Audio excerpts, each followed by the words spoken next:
Olá, estamos iniciando mais um Diálogos do Rangedor. Hoje quem está com a gente aqui, eu tenho a satisfação de receber o nosso amigo Coronel Monteiro, superintendente da Secretaria de Patrimônio da União do Estado. Coronel, seja muito bem-vindo ao programa. Obrigado, Iglesias. É uma honra para mim estar num programa desse nível e estou aqui pronto para responder as perguntas que você entender por bem fazer. Maravilha. A gente conversava ainda há pouquinho da necessidade de ter visões diferentes do que a gente está assim, acostumado dentro da nossa dinâmica partidária, e para mim é uma felicidade poder receber o senhor, contar um pouquinho de quem o senhor é, a sua visão, o que o senhor acredita, para que as pessoas de casa conheçam e aí cada um escolhe aquela visão que se incorpora melhor à sua realidade, né? Coronel, o senhor foi um defensor do Jair Bolsonaro desde a pré-campanha. O senhor não começou, como algumas figuras que a gente tem dentro da política, de maneira oportunística, ser Bolsonaro depois que foi para a presidência. Como foi para o senhor esse processo de carregar essa bandeira, de ser um dos pioneiros da bandeira do bolsonarismo aqui no Maranhão, na pré-campanha já, desde bem antes? Iglesias, essa tua pergunta, ela realmente cria um clima para nós conversarmos de maneira muito tranquila. Uhum.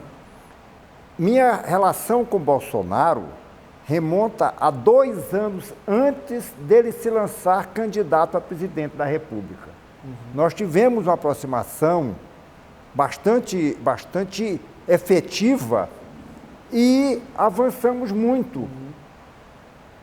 Certa feita, Bolsonaro disse que eu bati na mesa dele quando ele me fez uma proposta e eu não aceitei.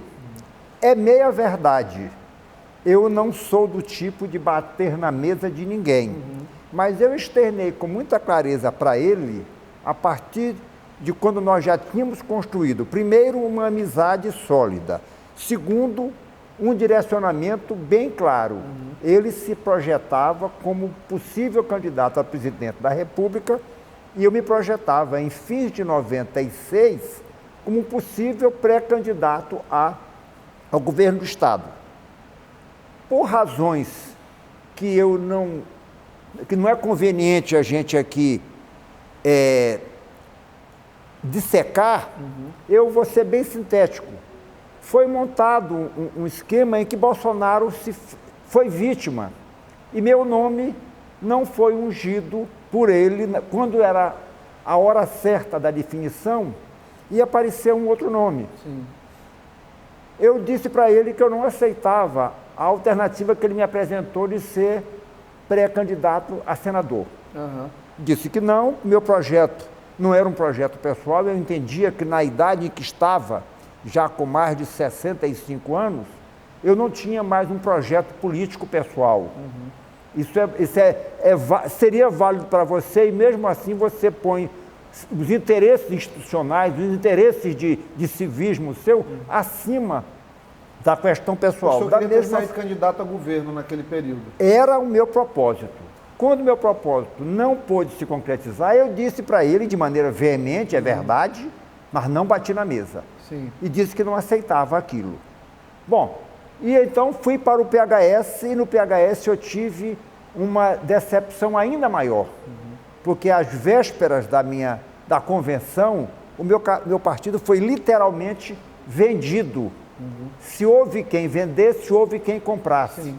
E aí os fatos estão aí para dizer. Coronel, o senhor é um homem que, como o senhor estava me explicando há pouco, já viveu muita coisa, já tem uma experiência de vida muito grande. O senhor não precisa, num dado momento desse da vida, de ficar se atendo com meias palavras, meias declarações e meias verdades. Na sua opinião, o senhor acha que o Coronel Monteiro, que naquele momento ali comandava já há algum tempo esse movimento da direita democrática, o Coronel Monteiro, se ele tivesse sido candidato a governador do Bolsonaro no Maranhão, teria um desempenho melhor que a Maura Jorge? A pergunta, ela não é cretina, porque ela é muito veemente. Cretina se ela trouxesse por trás dela própria alguma segunda intenção, e não é. Não, Conheço sua personalidade suficientemente para dizer que não é. É bom quando as pessoas dizem para a gente aquilo que elas leem na alma da gente. Então eu te digo, eu tenho cada vez mais, não convicção, mas uma visão de que nossa candidatura com o apoio de Bolsonaro, era uma candidatura viável. Porque tem mais sinceridade com a bandeira da direita.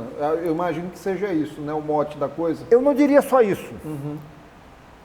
Sem falsa modéstia, que eu não, aos 71 anos, eu me permito dizer que tenho um currículo. Eu não tenho folha corrida.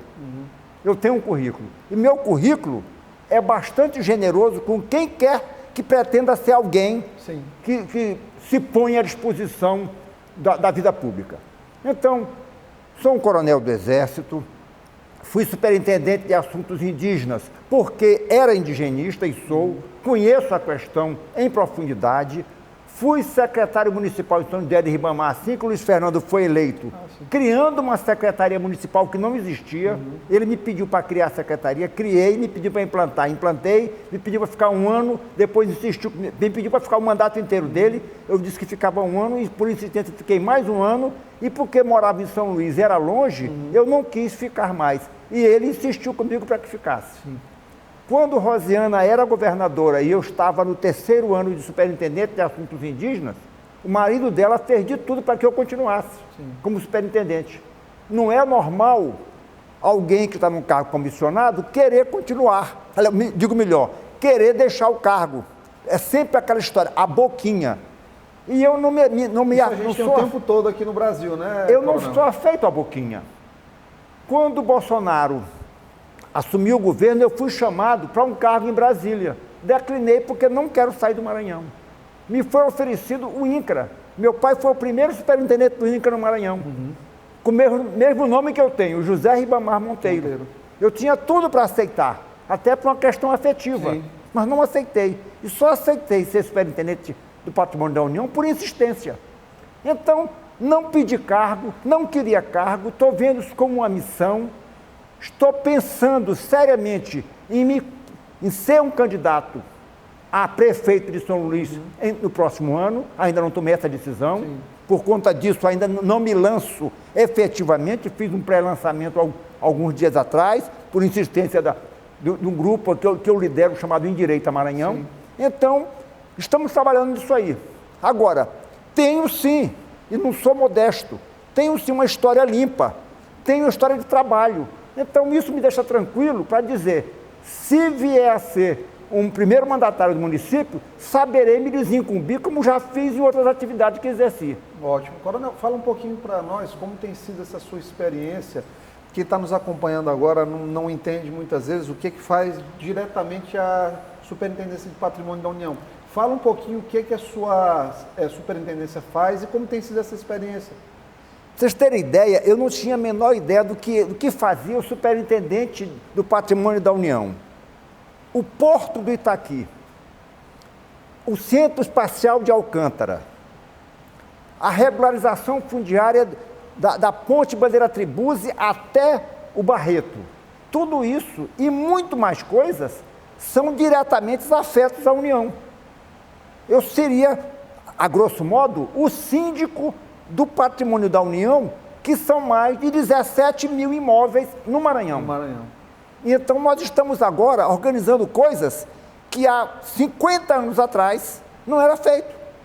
Nós temos um passivo de processos impressionantemente grande e que foi fruto do descaso de quantos tiveram essa responsabilidade até agora.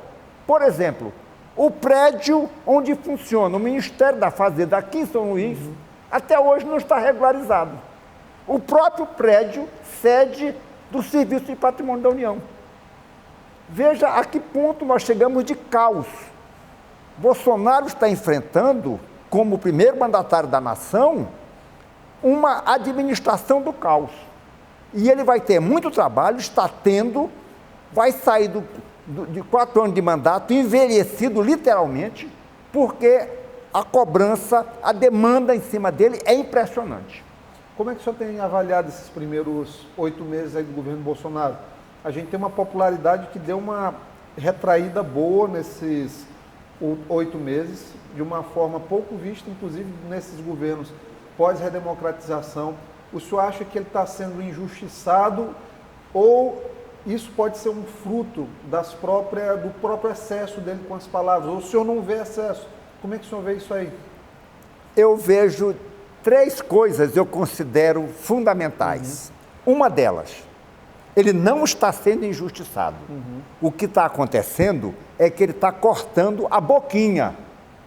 O dinheiro que a Globo e a grande mídia recebiam, não estão mais recebendo. Então estão batendo para ver se ele chega num ponto que ele não aguenta mais e volta a pagar. Mas e não vai foi para a voltar. Record esse recurso da mídia? Porque a Record teve um aumento grande aí nas receitas dela de propaganda governamental. É O senhor acha verdade. que muda? É verdade. A Record teve uma receita maior. Sabe por que teve uma receita maior? É porque a dela era tão menor que quando os 3 passaram a receber no mesmo patamar, a coisa pareceu que a Record recebeu mais. Ela ainda continua recebendo menos que a Globo e menos que a Bandeirantes. Então, vamos olhar os números conforme eles estão. Sim. Porque se a gente colocar de forma diferente, o mesmo problema, visto de ângulo diferente, parece ser completamente oposto daquilo que ele de fato é. Então, esse foi o primeiro aspecto. A Globo perdeu a boquinha. Segundo, ele foi eleito com esse discurso. Aí alguém diz assim, mas ele está celebrando missa para católico, não conta ponto. Não, mas ele tem que dizer para aquele eleitorado dele que ele continua sendo aquele mesmo, ele tem que agir assim.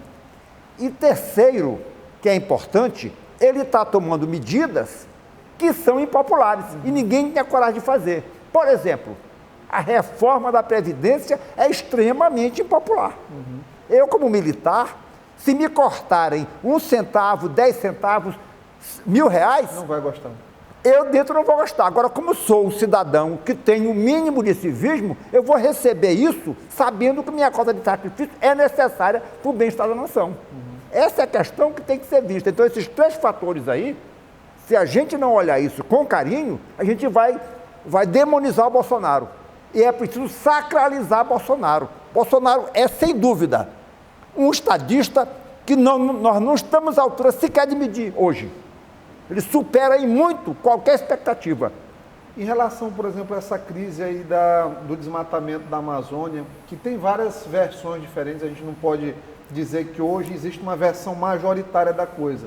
Mas o senhor acha que, por exemplo, uma situação como essa precisava chegar a esse ponto, por exemplo, de tensionamento com a França, nesse processo aí, principalmente com a França, que foi o maior tensionamento dele nesse momento? E somando a pergunta também, o senhor avalia essa relação dele com o Donald Trump, por exemplo, com os Estados Unidos? O senhor não acha que, em algum momento, ele, por exemplo, ele tenta aumentar o tamanho perante a relação com os países da Europa, mas com os Estados Unidos ele dá uma baixada de guarda e fica muito à disposição dos interesses dos americanos? Qual que é a sua visão nisso aí? Se o senhor quiser comentar, obviamente. Olha, eu não tenho nenhuma preocupação em comentar. E não imagine você que eu vejo Bolsonaro com 100% de aceitação na minha análise. E na questão em relação, por exemplo, o Centro Espacial de Alcântara. Quem conhece o acordo, como eu conheço, li o acordo todo, sabe que o acordo não tem nada a ver com o lançamento de foguete. O acordo, basicamente, se refere à questão de salvaguarda de tecnologias. Então, vamos olhar a coisa... Eu acho que o acordo foi bom, né, Coronel? Porque maravilhoso. nem o PCdoB fez... Nem o PCdoB reclamou. Então, o acordo é maravilhoso. A disponibilidade do Centro Espacial de Alcântara para lançamento de qualquer país é fantástico. Nós vamos receber alguns milhões, bilhões de dólares. Bilhões. E quem vai ganhar com isso? Basicamente, nós vamos ter uma repartição desse bolo aquinhoando uma das áreas mais pobres do Maranhão. Se você pegar de Alcântara no rumo da Baixada, tudo isso aí vai se beneficiar. Sim. Então, o Maranhão vai ter um salto de qualidade, de investimento impressionante. Então, esse alinhamento com os Estados Unidos já é tardio. E só não veio antes porque o viés ideológico prevaleceu. Não fosse isso, nós já estaríamos alinhados muito. Olha, nós tivemos, por exemplo, um trabalho, a parceria com a Ucrânia. Foi um fracasso retumbante. A parceria feita com a Ucrânia não nos trouxe absolutamente nada. Isso aí eu sou testemunha. Concordo não trouxe nada de benefício, de ganho tecnológico, não trouxe nada. Então, ora, se um foguete que sai para o espaço tem 80% de tecnologia americana e nós estamos firmando parceria de assimilação de tecnologia americana por conta desse acordo e por via de consequência do centro espacial, nós só temos a ganhar. Sim. Então, não há nenhuma submissão, não há nada. Em relação às queimadas, estou dizendo para vocês com todas as letras maiúsculas, as queimadas nesta época do ano são comuns. Ah, mas podia melhorar? Podia e deve. O bom é que nós chegamos a um grau de tecnologia agrícola em que a gente possa fazer a manutenção, o manejo da terra sem precisar fazer queimada. Está provado que queimada enfraquece a terra, lógico. Mas ainda é, no Maranhão, cultura. E no Norte também. Está provado que nós tivemos o Dia do Fogo. E o Dia do Fogo não foi feito pelo agricultor, foi feito por quem tinha intenção de estimular a queimada. 2, no Brasil não tem girafa e apareceu uma denúncia de a queimada do Brasil com uma girafa correndo. Ora, meu Deus do céu, não dá, não dá para engolir tão fácil. A girafa, então... Coronel, isso aí que o senhor falou da girafa me faz antecipar uma pergunta, né? Algumas vezes as pessoas aqui dentro do estado do Maranhão, eles dizem que o senhor é uma das pessoas que tem a maior propagação de fake news. Primeira coisa, qual que é a sua opinião sobre fake news? Se o senhor rejeita ou de alguma forma já de uma maneira desavisada ou sem ter intenção, já compartilhou fake news? Eu não compartilho fake news, eu não produzo fake news. Há poucos dias eu fui processado porque foi dito que eu teria colocado nas minhas redes sociais fake news. Ora, todas as três afirmações... O que eles disseram para o senhor? O governo do Estado, melhor dizendo, o governador do Estado disse que eu ataquei o Estado, porque eu disse que veículos da Polícia Militar foram alugados a uma empresa do Amazonas, utilizando uma licitação acontecida lá. Isso é fato, não é fake news. Existe uma relação de parentesco entre os proprietários da empresa e a ex-senadora Vanessa Graziotin, consta que existe. Essa informação me foi passada e pelo preço que eu recebi, eu passei. Não fez checagem? Chequei até, mas como está judicializada a questão, eu prefiro levar para dentro do processo. Para dentro do processo. Perfeito. Mais duas outras notícias que eu prestei, por exemplo, que o governador desviou recurso do fundo de pensão e colocou no Estado. Desviar não é roubar. Eu não disse que ele roubou. Eu disse, e é fato público e notório, que houve um deslocamento de uma quantidade de mais de R$1 bilhão do fundo de pensão dos servidores do Estado para o cofre geral do Estado. Isso houve. Isso é fato público e notório. Então, mas aí ele disse que não fui eu que eu não ataquei o governador, que eu ataquei o Estado. Então me cobrou que fosse retirado das redes sociais em 24 horas as fake news. O senhor retirou? Eu agravei e o desembargador que recebeu o agravo disse para manter. Ah, sim. Se disse para manter, supõe-se que não seja fake news. Ele disse que ele está exigindo que eu faça uma reparação de R$70 mil, porque eu manchei a imagem do Estado. Até onde eu sei, eu não falei em nenhum momento mal do Estado. Eu falei do governante. Sim. E, como cidadão, eu tenho direito legítimo de criticar o governo. A meu ver, o governo podia ser melhor. Sim. Se podia ser melhor, eu tenho o direito de dizer aonde ele não está bem. E outra coisa... Mas qualquer cidadão, na verdade, né, Coronel? O mais grave é que ele exigia que eu nunca mais falasse mal dele. E aí é censura prévia. Inaceitável. Mas Ele está no direito dele, eu só quero que ele entenda que eu estou no meu direito. Então ele pode fazer o que ele por bem entender e deixe que eu faça aquilo que devo fazer. Como cidadão crítico, o senhor é deputado, o senhor tem todo o direito de, lá na tribuna da Assembleia, dizer isso, aquilo, falar bem ou falar mal do governante, ou de qualquer outro agente público. Então, essa questão precisa ser assimilada com um pouco mais de espírito democrático. Sim. Então, vejo a coisa dessa maneira, sem... Agora, não trago isso para o campo pessoal, não. No patrimônio da União, nós estamos com um contencioso com o Estado em relação ao Porto de Itaqui, em relação ao Porto Grande, que eu vejo de maneira profissional. Sim. Eu jamais irei prejudicar o Maranhão, porque minha relação com o governador Flávio Dino não é das mais cordiais. Absolutamente. O Estado está muito acima de nós dois. Qual que é a principal virtude do presidente Bolsonaro, na sua opinião, dentro disso tudo? Eu vejo nele duas grandes virtudes. Eu poderia enumerar 35 defeitos. Nós vamos para duas. Vamos para duas virtudes. Uma delas é honesto. 2, é extremamente patriota. 2 defeitos. Devia falar um pouco menos. Esse é o principal. Eu acho que ele, talvez, se falasse um pouco menos, ele se queimaria menos. E segundo defeito dele, é que ele não é flamenguista. Verdade. E do governador Flávio Dino? Uma qualidade e um defeito, que o senhor vê? Como homem público. Como homem público, eu vejo o defeito dele, para mim, mais grave.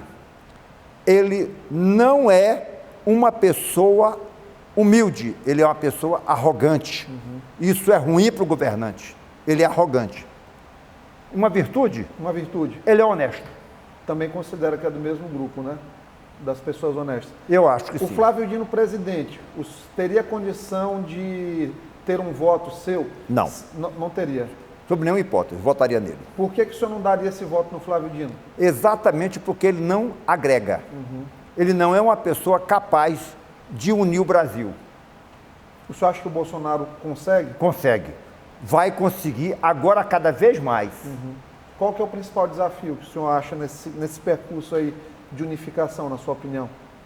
Restaurar, o maior desafio é restaurar aquilo que nós precisamos fundamentalmente, os valores de família e de conduta correta, de honestidade.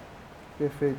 Referente à Prefeitura de São Luís, hoje no PSL, o senhor sabe que há uma disputa grande dentro do partido, tem muitos rumores, por exemplo, disputa até pela própria presidência, a gente preocupado de alguma forma com o presidente Chico Carvalho de ter o partido substituído o comando dele para alguma das outras pessoas. Tem outros postulantes. Na linguagem militar, se a gente pudesse falar aqui um pouquinho, o senhor conhece isso muito mais do que eu. Quem são os generais dentro do PSL hoje? Eu diria que no PSL, hoje, a nível nacional, existem duas grandes generalas. A Carla Zambelli e a Joyce Halseman. Essas duas pessoas, além de serem líderes impressionantemente fortes, elas têm uma capacidade de aglutinar o partido. Então, o partido era um partido nanico, cresceu por Bolsonaro, mas hoje ele começa a ter uma feição própria, uma cara própria. E as duas estão dando essa cara para o PSL. E aqui no estado do Maranhão, quem são nossos generais? O Coronel Monteiro é um general do PSL aqui? Não, o Coronel Monteiro é um soldado do PSL. O nosso general aqui é o Chico Carvalho e por algumas vezes ele já esteve ameaçado, algumas pessoas tentaram passar a rasteira nele. E enquanto nós estivermos no PSL e nós tivermos força suficiente, nós vamos lutar pela liderança do Chico Carvalho. Por quê? Você diria, você é amigo dele? Não, não é por isso não. É porque ele é capaz de ser aquele elemento catalisador. Mas você é amigo dele? Sou. Afora isso aí, eu estou dizendo, não é a amizade que está me levando a isso. Se eu ser amigo dele, se ele não reunisse as qualidades para ser o líder do PSL, eu não advogaria para ele continuar na liderança do PSL, absolutamente. Mas ele é um líder. E outra coisa, ele sabe montar a estrutura, ele sabe trabalhar, ele é um arquiteto do PSL aqui no Maranhão. Tirar o Chico Carvalho, nós teríamos uma luta fratricida entre os que estão abaixo. Tem muita gente que está tentando sabotar o PSL aqui no Maranhão? Tem sim. Eu me permito não citar nomes, mas infelizmente tem.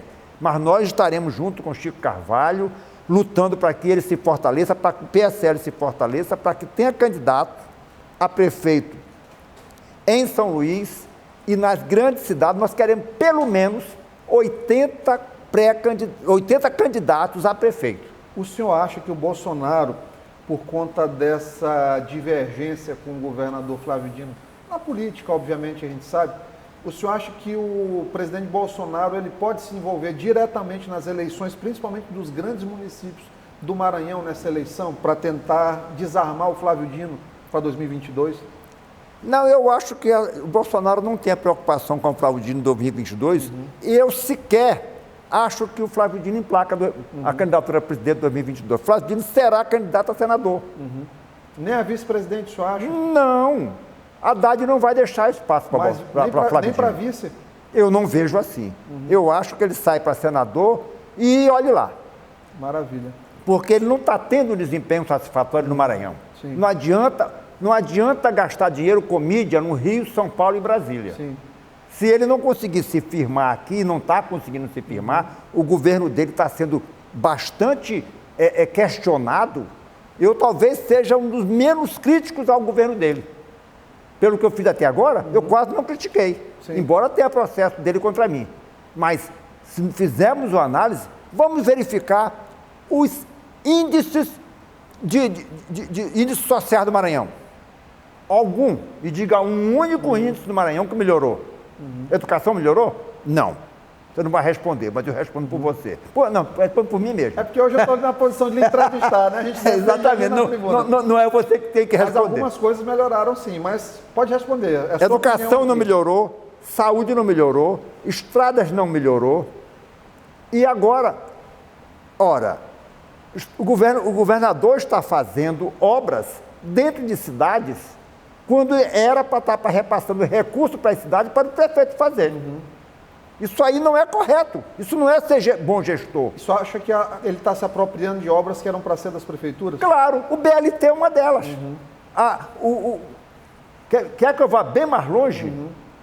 A feira informal da Praia Grande, aquela feira que acontece na sexta-feira à noite, na Praia Grande, é sexta ou é quinta, não recordo bem. Pois bem, o governador está preocupado com essa feira. O governador está preocupado com a pracinha dali da dona Mundica. Não é por aí, isso é coisa do prefeito. Agora, se o prefeito faz ou não faz, é outro departamento. O governador não tem que se meter com isso. Ele não repassar dinheiro que devia repassar para os prefeitos fazerem a gestão. O mais asfalto do governo do estado dentro das cidades é um dos propósitos. Coronel Monteiro, o senhor acredita, já acabou o programa. Pena. Infelizmente, passa rápido porque a conversa foi altamente eletrificada, muito bom. Eu lhe agradeço. Eu que agradeço a oportunidade. Aqui. Quero que o senhor volte mais adiante. Fico feliz, de fato, foi muito legal contar com o senhor aqui. Na semana que vem, pessoal, estaremos de volta. E assistam, continuem nos assistindo. Um forte abraço. Felicidades.